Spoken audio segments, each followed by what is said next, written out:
Since we began BrainBook, we've had a lot of messages from medical students and even students pre-medical school asking whether it's possible to be a neurosurgeon and have a family life. And that's what quite a few of the assumptions on Instagram were also saying. Let's take a look at what it's like to be a surgical resident or registrar and have a family, and I'll be using myself and my family as an example. I'm currently in the 5th year of training out of 8 and have recently had my second child, Elena. She's 4 months old now and is developing her own little character. I had my first daughter, Leia, in my first year of residency. I think it's a little bit important to give some background to my family life from before training started.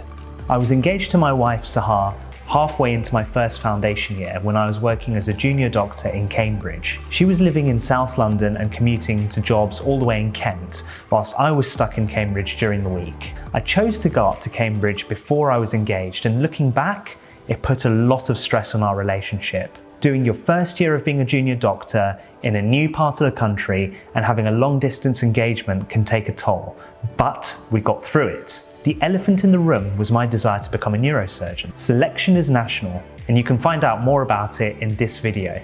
The elephant was not that I wanted to be a neurosurgeon, but if I wasn't as competitive as other candidates, I might be given a job in any other part of England or Scotland. The first 2 times that I applied to neurosurgery, I failed to even be shortlisted for an interview. I did other things in the meantime, and I'll talk about those things if you want to hear about them in another video. During those years we were married, we saved up and started thinking about buying our first place together. And by the time it came to my 3rd application, we'd bought our own brand new flat, close to our families, and were settling in as husband and wife. Things were good, but the threat of national selection was looming ever closer. Despite the threat of having our life together pulled apart by possibly being offered a job elsewhere, my wife supported me in applying to neurosurgery. She compromised, but I knew deep down that she was fearful that I might be offered something really far away. If you're offered a neurosurgery residency, you take it, no matter where it is. What I didn't tell my wife was that I only applied for London. I had put an unnecessary amount of pressure on myself to do this. But after several years of failure, I decided that I should be good enough to be selected and good enough to get my first choice. If I wasn't, then I had my plan B. I wanted to compromise. I didn't want to make my family suffer just because I had found my calling. I was selected for interview and I went through the whole process. One Sunday, when I was a core surgical trainee, I was being taught how to do a laparoscopic cholecystectomy by my then boss, Mr. Bello. After the case, I was on my phone checking my application as I was doing every 5 minutes and saw that I had been successful. I called my wife and she cried. We both did. All those years of stress had paid off. And then she asked me where I was going to be, and I told her about the single selection to London that I'd done. She called me a bloody idiot and then cried some more. This is my first message. As with the key to a healthy marriage, the main key to surgery life balance is compromise. As you progress through training, you start to bear more and more responsibility. As an SHO, you've got set duties during the day and you're on a relatively regular shift pattern. Throughout the years, you're expected to carry out a certain number of procedures in order to carry on into the next year. And because of certain things like the European Working Time Directive, it means that you're often not at work as much as you want to be. To get the numbers that you need to progress, you need to come in on your days off and stay late. This can mean missing out children's bedtimes, dinners with family, and so on and so forth. This is a double-edged problem. You can't not chase the numbers or you're going to fall behind, and that causes you more stress and more worry. Conversely, if you're always chasing operating numbers, you're going to neglect your home life. I think that I found a decent balance now where I try to do as much work during working hours as efficiently as possible and only stay late for an operation if I need more exposure to it or if it's uncommon.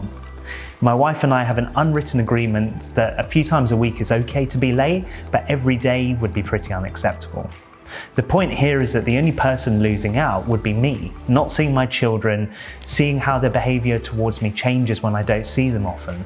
Some weeks where they don't see me for a few days at a time, I will notice that they physically changed or they're doing and saying new things, and I haven't been there for that, and that's when it really hits home.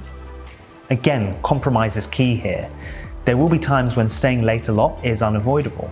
Another problem I encountered was that even when I was at home, I was always still connected to work.